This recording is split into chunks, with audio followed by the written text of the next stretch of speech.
This channel is supported by TrueFire. TrueFire is an online library of lessons from some of my favourite players. There's thousands of lessons on there. You can use the promo code JNC40 to get 40% off of any of their courses.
So in this video, I'm going to be discussing quite a specific kind of sound. I guess that if you're familiar with my channel, I'm into these kind of singing, smooth, sustaining lead tones.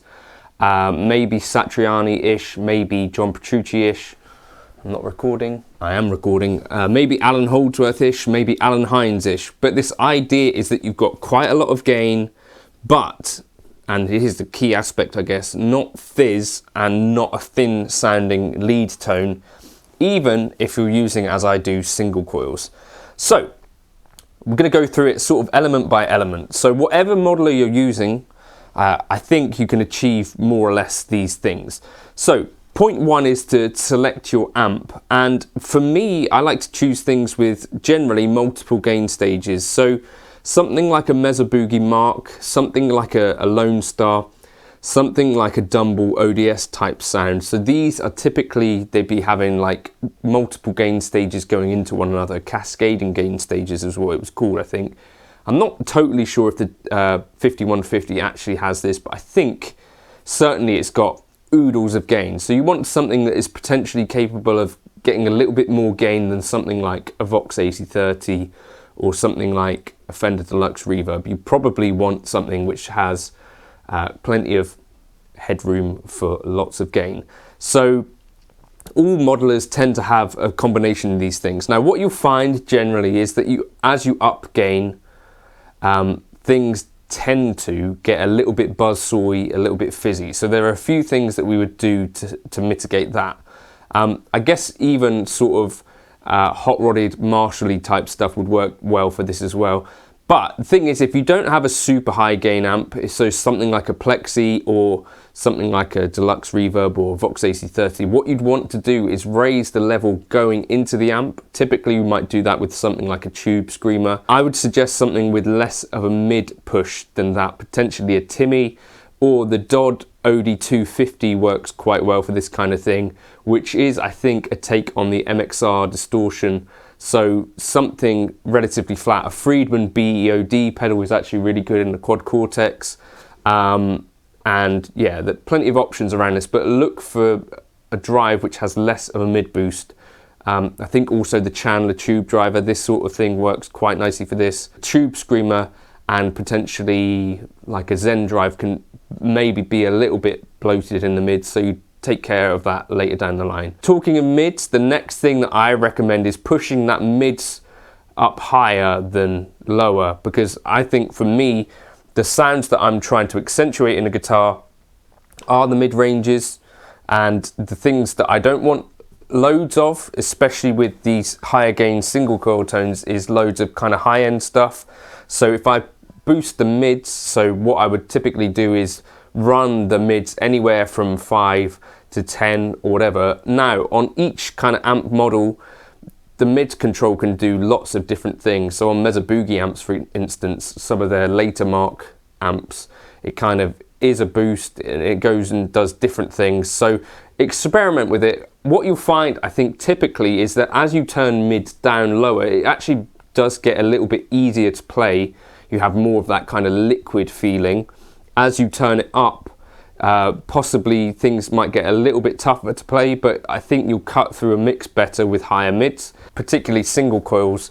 One of the things that some of them can be is a little bit scooped in the mids, so boosting the mids I think can be a good strategy, especially in terms of balancing out the sound. So that equally, if I'm boosting the mids on the amp, would be why if I was in the input drive section, I'd be looking to avoid something with a massive mid push, because I'm already doing it later down the chain.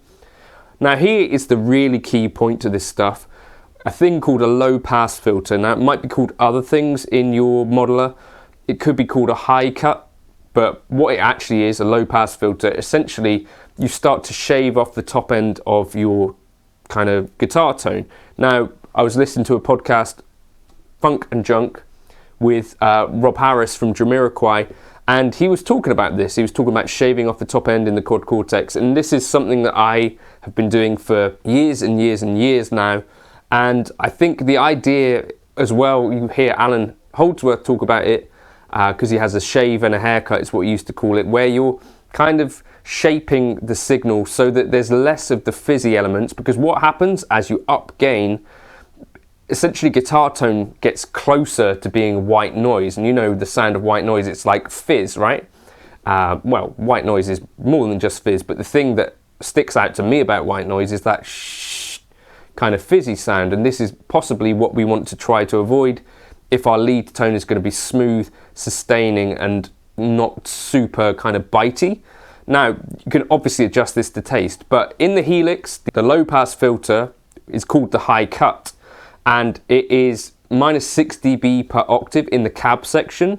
That's the one that I would go for. That's a tamer slope than if you use a dedicated high cut.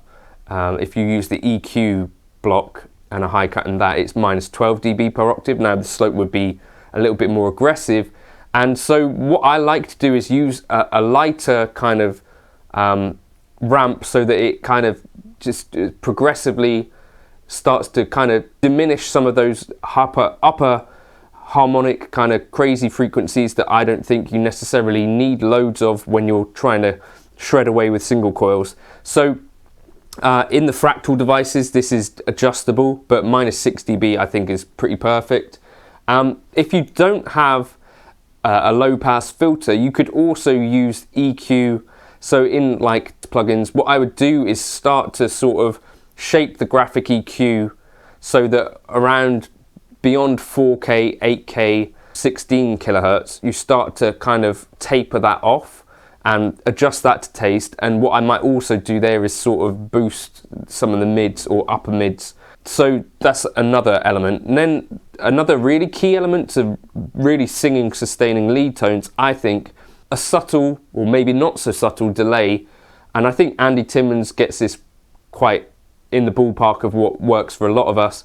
Sort of 375 milliseconds, 500 milliseconds, a dual delay to the left and right, I find works really nicely, because if you go overboard with it, you can actually fix it with mid-side processing.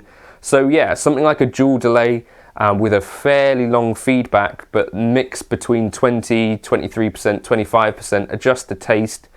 I think can really top off a great lead tone in a really nice way. You don't necessarily even need reverb. If you listen to Andy Timmons, he doesn't use reverb, and I think he's a guy who gets a really great tone. But this was what Rob Harris was saying. If you go onto the Quad Cortex Cloud, he's actually got a live preset that he's been using live, and I plugged that in. I was like, yeah, that's dope. And it's doing the same sorts of things where I'd advocate, you know, taming this top end stuff, which I think is the real key to these lead tones. One of the reasons that I think this can be important, especially if you're using in-ears on a gig or going into a FRFR speaker, is because it's not that real amps don't make these sorts of frequencies. They absolutely do. I think it's a common misconception that a guitar speaker doesn't go above sort of 5 kilohertz. They do, they just do it less efficiently. And what you end up with, if you've ever played a Vox AC30 and played with a drive pedal with loads of gain in front of it, those things don't always end up sounding great. They often sound quite fizzy and quite like you can get your modeler to sound without much effort. I think the thing is that generally, and this is what Rob just said in a recent episode as well, you don't necessarily hear your amp as it actually sounds, you know, close mic'd with an amp. And what we're doing by taming these higher ends, we're kind of reducing the directness of it, and we're kind of taking our ear slightly away from the cone in a way. You could do this now in the Helix and in Quad Cortex by moving microphones, but it's also a little bit more than that, because you're kind of just, you know, starting to taper off those really harsh frequencies, getting towards the kind of Eric Johnson violin tone, that kind of principle. But yeah, Rob was saying that when he's been using real Marshalls live, that sometimes you'll just turn away from the amp as well if it's especially loud, and shield yourself from the sound, which I've not heard someone say before, but it makes sense, you know. And Paul Gilbert's deaf, isn't he? Because he didn't do that, presumably. Okay, sorry about that, Paul. But yeah, so those are my tips for this sort of thing. If you're using single coils, also people do say, you know, don't use too much gain. Now there is, I think, a certain element that for these kinds of tones that I'm into, there's no way of getting these sorts of things without lots of gain, especially if you've got low output single coils. So potentially if you're using higher output pickups, you could bring that gain level down. If you're using humbuckers, I bring the mids down as well, because you're overcompensating potentially.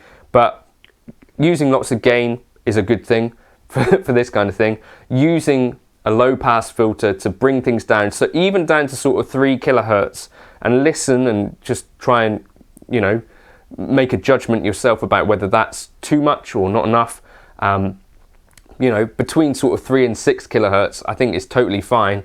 And people will say, well, that's aggressive, but actually for these kind of higher gain tones, I think, especially if you go into an FRFR speaker or into in-ears even more so, you want to be sort of taming some of these higher frequencies for high gain stuff, certainly, I think.